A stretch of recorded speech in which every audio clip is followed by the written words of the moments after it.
we find that more than half of parents say that diaper cost is a lot of stress for them. And if they had some support for that, 75% of parents said if we had some support for diapers, we would feel less stressed. And so we know that there's a piece there that we can do. And when parents are less stressed, they become better parents on all the other things you have to think about and work with when you have a young child 0 to 3. Legacy Foundation is Lake County's community foundation. For over 30 years, we've partnered with donors and nonprofits, focusing on youth development, the arts, the environment, health, literacy, and other causes that matter to you. We're committed to Lake County forever. First Things First Porter County is dedicated to supporting families, healthy beginnings, and quality early learning, ensuring every Porter County baby is born prepared for a strong start in life. Learn more at firstthingspc.org. I have a very strong connection to other students. Everyone makes an effort to help each other. I'll remember the feeling of being here, the feeling that I was a part of a family.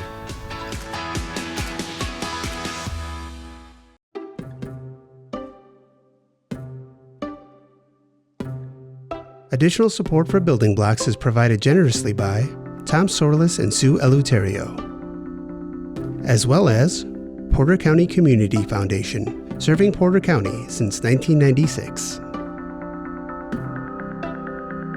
Building Blocks, the podcast, is a co-production of Lakeshore Public Media and First Things First Porter County. For more information on Building Blocks, including this podcast, as well as the television show, visit lakeshorepublicmedia.org/buildingblocks.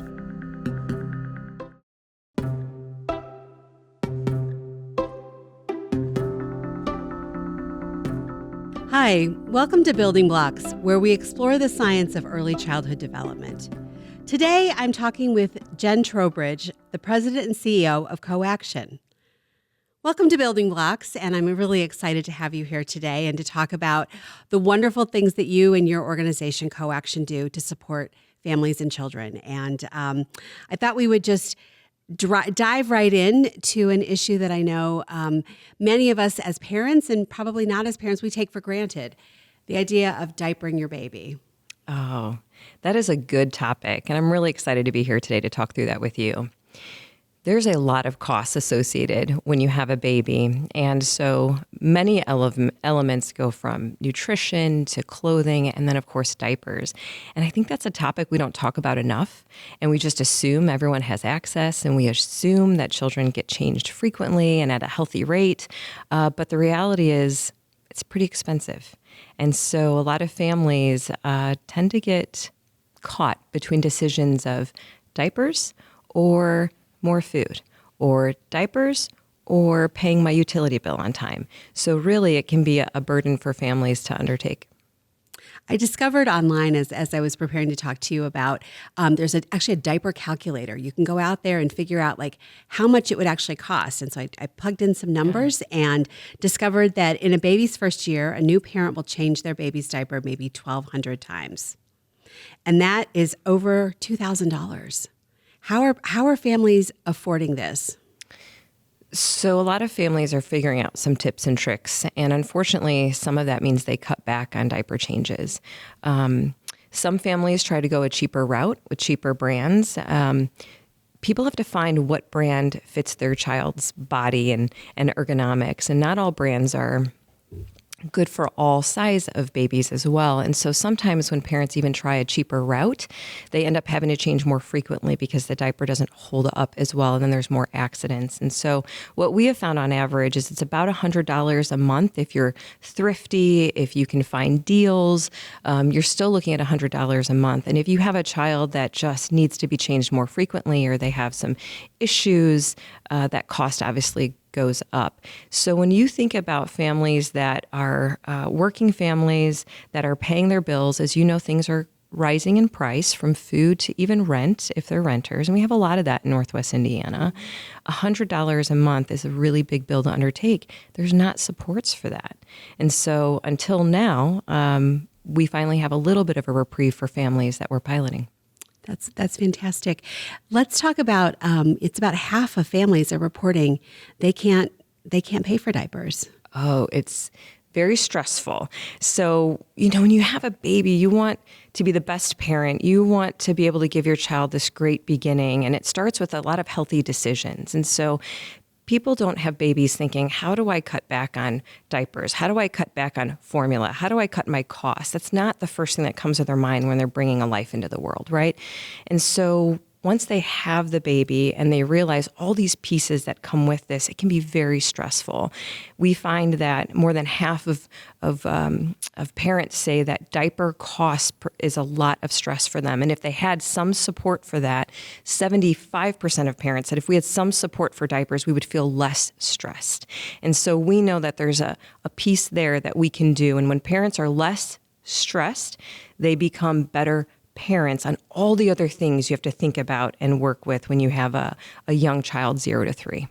So what I think you're saying, Jen, is that there's this health need, right, to keep our babies healthy and clean and safe, but there's also this impact on the parents' health and their mental health and that stress. Tell us what you know or what you've seen about that. Yeah, there's two factors that you're talking about, right? So on the infant and toddler side, you know that with diaper changes, you're preventing urinary tract infections, you're preventing rashes, wounds even. Frequent diaper changes are physical health for the baby. But for the parent, diaper changes are something else. It's validation you're a good parent. Not necessarily, but that's what parents think. That's what they internalize. So they want to change diapers frequently. They feel bad when you can't do that, when they don't have enough, when they're running low on supplies, when they have 2 left, but they have a whole day that they have to take care of their infant or toddler. How do you do that when you have 2 diapers left? A lot of parents find that stress then adds to other things. They're short-fused. They aren't focused as much as where they could be at work, right? You even have parents who are able to take their kids to daycare. Well, daycare has demands and they have requirements on how many diapers need to be dropped off with their child, depending on how long that child's in daycare. And if parents can't meet those needs, are they getting judged? Are they being looked at as inadequate? What are people thinking about their parental style? There's all these things that can come with it with just the diaper issue. Just the diaper issue. It seems so simple.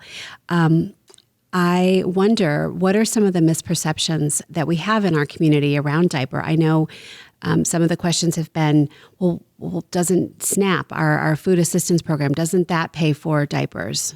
We do not have diaper assistance. And so that's something where parents have to think about what are the options for them. People have sometimes thought about, what about cloth diapers then? Right. Okay. So the reality of that is you're asking parents now to do more laundry, to pay more in soap, to pay more in other supplies, not to mention, I don't know many parents that really want to do cloth diapers. There's a lot of other pieces that go to that. Daycares won't accept cloth diapers. So then that's another piece to it. So cloth diapers isn't really the right solution because there's cost, time, and restrictions associated with that. So really, the stigma behind diapers really comes down to when you see children that have saturated diapers, and we've all seen it. We've been out in public, we see the kids and their pants are bulging and you're like, change the baby. And sometimes it's just because they haven't had a moment to do that. But other times it's because the parents don't have enough diapers to do that. And so it's time for us to pause and just see, how do we help our children and our infants, 0 to 3, how do we make sure that their hygiene's kept, but how do we also make sure that our parents get the support they need and we're not judging them for those kind of moments? It can be such a challenging time to have a 0 to 3-year-old, right? It's really joyful to have a new baby, but as you point out, there are a lot of stressors involved with that. And how can our communities make this just a little bit easier, take a little bit of that burden off of families? And I know through CoAction, you have an opportunity in front of you. Tell us what's going on with your diaper grant. I will. So CoAction, we're a host site for the Women, Infant, and Children's Program. A lot of us know it as WIC. We usually use that acronym often. The WIC program is a prevention program. It is for health and it is for parenting education. It's for different elements to make sure that prenatal care all the way to 3-year-olds are taken care of. And we actually go as high as 5. So we have programs all the way up until 5. And so the great part about this is sometimes we get opportunities to pilot things. And so recently we had a chance to apply for a special grant with the Diaper Depot of Indiana to try to see if we could introduce diapers in addition to nutrition supports to our families. Would this make a difference on WIC experiences? Would this allow moms and parents to stay in WIC longer if they had other supports like diapers? So we've never done this before. WIC in Indiana has never offered diapers before. This is the first time, and we just launched it a couple weeks ago. So tell us what that looks like. Well, maybe begin even with WIC. So I have a new baby. What do I need to know about coming to women, infants, children? As a mom who used WIC twice, I'm a big fan of the WIC program. So it starts at prenatal care. Hopefully doctors are telling us that, hey, WIC is available for you. WIC is a program where there's some eligibility requirements for that. But if you're a single woman and you're pregnant, you can make $39,000 a year and qualify for WIC. It really is a preventative nutritional program that gives your pregnant self and your future child the best beginning for nutrition and education, for iron and vitamin C, for a lot of different breastfeeding, even pieces to give your child a healthy start. So if you're pregnant and you go to your local WIC clinic, and they're all over Northwest Indiana. We have 11 locations for moms to go to. And if you go to that location, they help you out. They do a screening. They give you other supplements that you might need, talk to you about prenatal care, really give your pregnant self the strongest start for when you become a mom. And we know healthy moms make healthy babies. Absolutely. Absolutely. And so for the WIC program, you come to these visits and you're able to get like a debit card, right? And you can have a debit card. There's benefits on that. You even can get fresh produce at farmers markets in the season. And then you meet a dietitian and you meet a registered nurse, and the people that we have in the clinics they love babies. They love pregnant mamas. They love 5-year-olds. They really enjoy and understand how those first beginnings are so critical to set a whole path for a healthy life. So you come to your appointment, you get all the support that you need. Between appointments, you can use your debit card and use that at different places to get nutrition and benefits. And the biggest thing that we do in that first year is we offer formula for moms who aren't breastfeeding. And if you are breastfeeding, which we are pro-breastfeeding, I should have worn my breastfeeding t-shirt today. We're pro-breastfeeding. And so we help moms breastfeed and pump, but not all moms can do that. So then we supplement with formula support, which is really helpful for the cost, right, for having a newborn.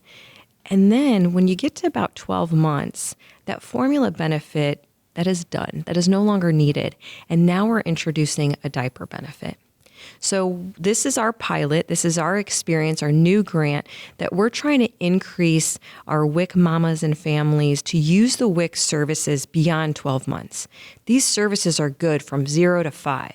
What we find, though, is around that 12-month mark, after that formula benefit goes away, or after maybe they stop breastfeeding, demands in life can sometimes outweigh the challenge to get to your WIC appointment. And that's real. That's life, yes.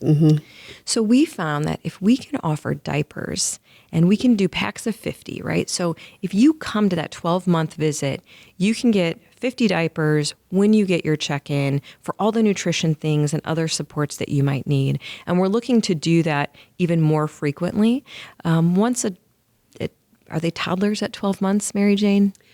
No, almost. If they're moving around, we call them toddlers. Yeah. Okay. So hit or miss there. So the 12-month-olds, if they are pretty established and they're healthy and the weight looks great, well, then they only need to come to the WIC clinic a couple times a year. So we're trying to help our mamas that with those visits, you can have diapers at each visit. We just started. We've got lots of diapers. But you know what? We serve like 16,000 people a month. So we want to make sure that those diapers are available for all the moms that are eligible. So we're going to assess that for these next couple months and then see how many we really can give based on the shipments and the demands. That's really impressive. And I think what a difference that could make for some families. As you say, $100 a month, taking away some of that burden is really important. And I think would also just ease that burden, right? Maybe families wouldn't have to make some choices between, do I go to the grocery store one more time this month or do I diaper my baby? Yeah. The WIC program has several financial benefits. So the nutritional loan can save $50 to $75 a month. Fresh produce we know is not always cheap, right? Some of our unhealthier foods tend to be more affordable. And we know that for that brain development and for things that are happening from pregnant mamas all the way until 5, but really that 0 to 3 special space, that nutrition is so big. And so if you're with the WIC program and you're able to get $50 to $75 more nutritious food in your system, in your baby system, you are doing the best parental job you can do. And now if you couple that with some diapers as well and alleviate some of that parental stress, that's a big deal. That is a big deal because we know really those first 1,000 days, the importance of developing that relationship with your baby. And it's really hard to develop a relationship with anyone. If you're stressed, if you're worried about your finances, if you're worried about, can I take my child to early learning and care if I don't have the diapers to take with me, am I going to make it to my job? Are they going to call me from my child center? We're out of diapers. You need to come pick up your baby. I've had 2 children myself, and so I've gone through toddler stages and infant stages, and I was a working mother through all of that. And not proud moments, but when life is stressful, we can be short-fused with our kiddos, right? And it takes a lot of patience when you're raising toddlers and young kiddos. And so when you're stressed about finances and stressed about other elements, we don't have as much patience. It's true. And so, even I can look back on the periods, now they're young adults, right? But I can look back on those periods and think, oh, I wish I didn't, I wish I was cooler. I wish I kept my cool, right? But if I had a little bit of support, if I didn't have as much stress, I would have kept my cool. I would have had a calmer demeanor because that's just how life works. That's how our behavior works. And that really lends itself to that importance of that relationship that you have with your baby. And I know you were just madly, wildly crazy in love with both of your children. And that's what it takes, right? Is that strengthened relationship, that bond that you have with your child. It just takes one person to be madly crazy in love with you. I remember too, that feeling of, I want to make sure that my baby, my 12-month-old, my 18-month-old has all of these experiences, the best experiences I can give them. Thinking about nutrition, thinking about physical health, thinking about exposure to play and animals and just life and fresh air and all those things. All of that makes a wholesome, healthy experience. We all have our different areas that we support in that, and that's where CoAction comes in with the WIC program. Our area of support is on nutrition. It is on how we can reduce stress for parents, and this now is on how do we make sure that diaper health translates to physical health. So we're really excited for this. That is, I think that's going to make a real big difference. So what kinds of ways are you measuring? Are you kind of understanding that impact over time? Yeah. So we just started a few weeks ago, but our biggest measurable is on participation rates. So we have easily 17,000 to 18,000 people enrolled in WIC each month. But participation is different than enrollment. People can enroll in different ways, but you actually have to come and engage with that team at that clinic. And so we know that we want to close that gap. We want our enrollment to be as high as people that participate, right? The other thing that we're measuring is what happens after 12 months. So we find is between 12 months and 24 months is that at risk where moms stop coming. It's really difficult to transport with a 14 and a 15-month-old. And if you have other children, that can be even harder. And so again, weighing the pros and cons for them of saying, is the nutrition support alone enough? It was definitely enough with nutrition and formula. But how do we make it a little bit more for us for the challenge of transportation? And so now it's, I get diapers? Oh, that will help me out so much. And we recognize that that is a direct impact on the parents, but a direct impact on the, toddler and infant too. So families who are looking for this kind of support, where do they find, how do they enroll, and then more importantly, how do they continue to participate? There's several great ways to do that. WIC is a national organization. WIC is throughout the state of Indiana. CoAction manages the counties that are in northwest Indiana: Lake, Porter, LaPorte, Jasper, Newton, Stark, Pulaski. We have locations in all of those counties, multiple in Lake especially. So doctors are aware of us, hospitals are aware of us, and then a lot of people are just aware of the WIC clinics in general. You can walk in, you can go online to CoAction's website. We have information there, and that's just CoAction.Care. And then once people answer just a few questions, they really just get TLC.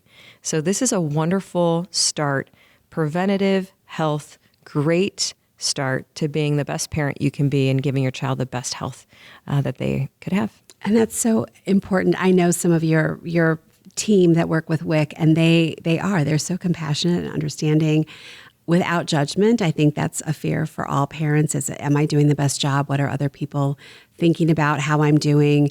Thinking about my child as a reflection of myself. And I know your WIC team is really just open and welcoming and supportive. And I've always enjoyed my interactions with them. Thank you. It's really neat. I love visiting our WIC clinics. It's a happy place for me. Part of it's because I did a lot of work in young children and infants, but also being a WIC mama twice over. We have peer breastfeeding support staff, and that's wonderful. So we have these young moms who are actively breastfeeding. They're even able to bring their own baby to work for the first 9 months, which is really supportive, and I encourage that too. And so moms come in and they can get direct breastfeeding support, peer support, because y'all, breastfeeding is not always the simplest thing. None of us are born to say, oh, we're going to be a great breastfeeder.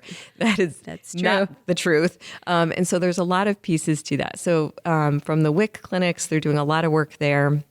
They even provide breast pumps to moms. We have quite a few working moms. Again, the WIC criteria, $39,000, and you can qualify as a pregnant woman. $49,000 if you have a family of 3, $55,000 if you're a family of 4. And I share that because there's a lot of people who are in that range who don't recognize that you can go to a local WIC clinic and you can get these services for prenatal all the way to 5 years old. And it's all about the physical, direct physical and that indirect stress level and mental health for our parents. So to support. It's good.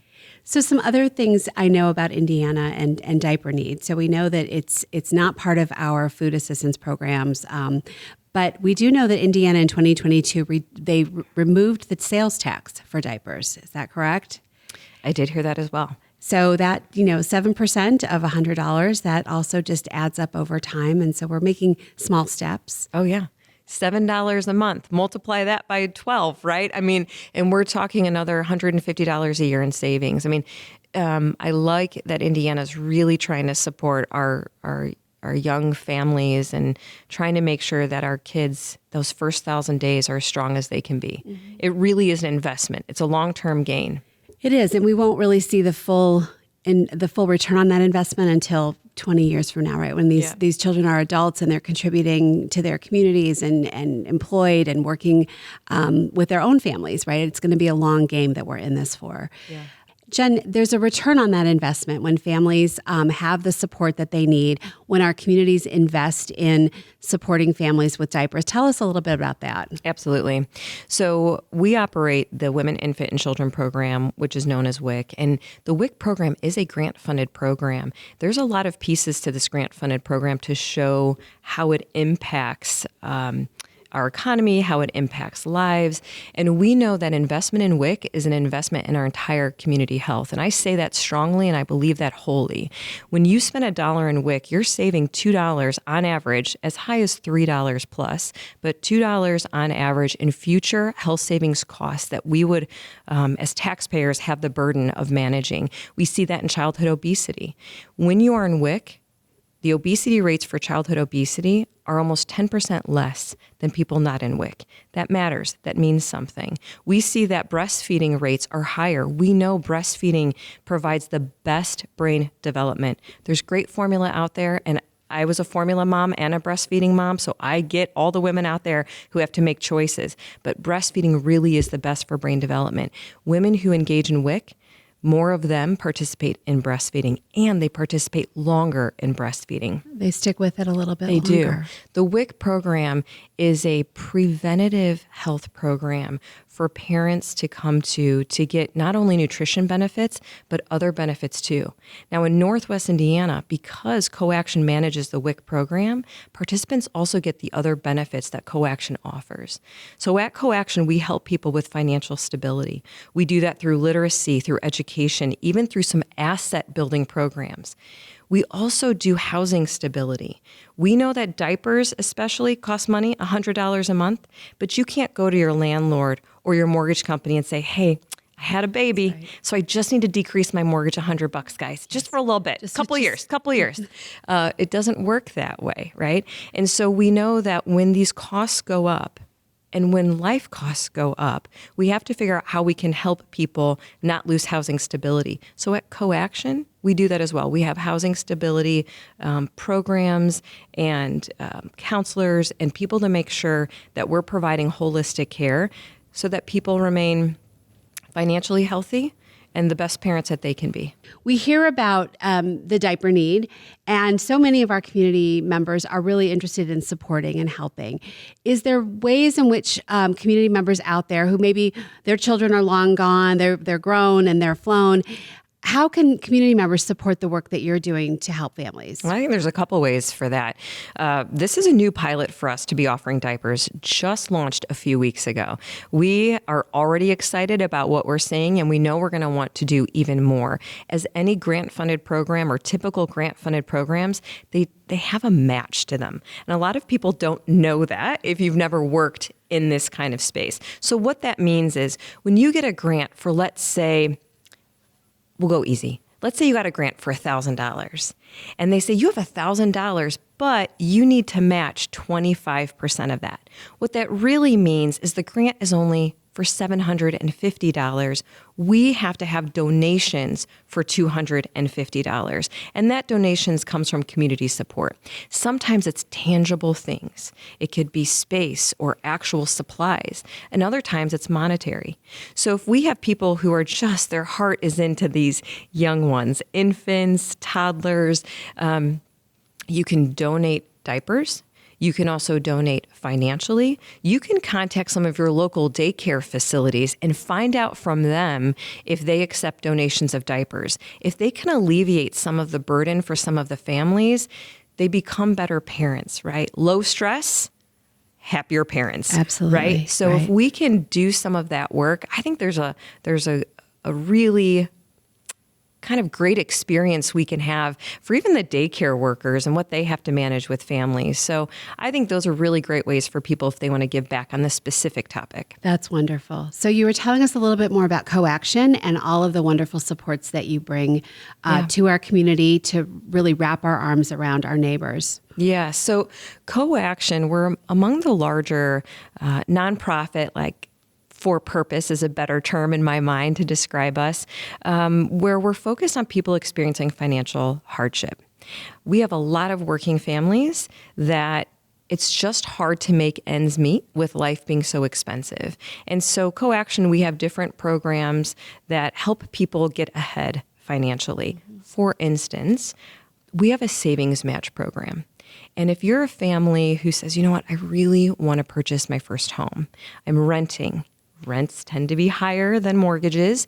And so in order for them to get ahead, they can save a little, but they can't really save enough. And so CoAction has a program where if they are saving for a home and they save even a little bit, once they reach $1,500, we have programs that match that 3 times and give them $4,500. And now they have a $6,000 asset.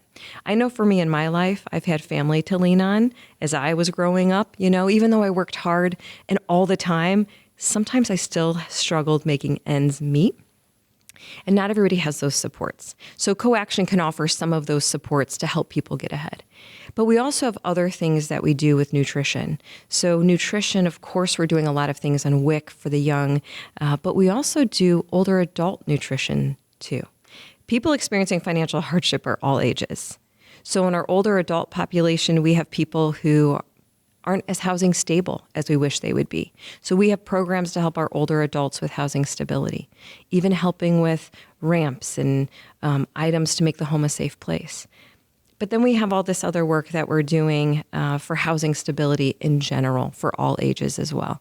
So really, CoAction is the local for-purpose organization that's helping people with any kind of financial hardship find that stability in housing, in nutrition, in financials, and we partner with so many other entities in our region. It's really great. It is really great. And I know it's coaction.gives. Is that correct? .care. .care. I was going to get that. coaction.care. And Jen, we're really grateful for all the work that you do, your amazing team, your leadership, not just in our community, but also nationally. I know you're off to Washington, D.C. to advocate for these efforts. Good luck to you. And again, thank you for everything. Thank you so much. Legacy Foundation is Lake County's community foundation. For over 30 years, we've partnered with donors and nonprofits, focusing on youth development, the arts, the environment, health, literacy, and other causes that matter to you. We're committed to Lake County forever. First Things First Porter County is dedicated to supporting families, healthy beginnings, and quality early learning, ensuring every Porter County baby is born prepared for a strong start in life. Learn more at firstthingspc.org. I have a very strong connection to other students. Everyone makes an effort to help each other. I'll remember the feeling of being here, the feeling that I was a part of a family.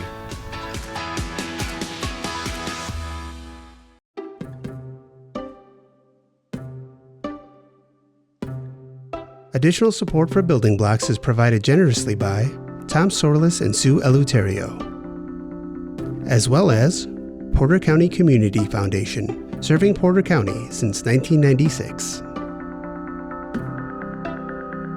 Building Blocks the Podcast is a co-production of Lakeshore Public Media and First Things First Porter County. For more information on Building Blocks, including this podcast, as well as the television show, visit lakeshorepublicmedia.org/buildingblocks.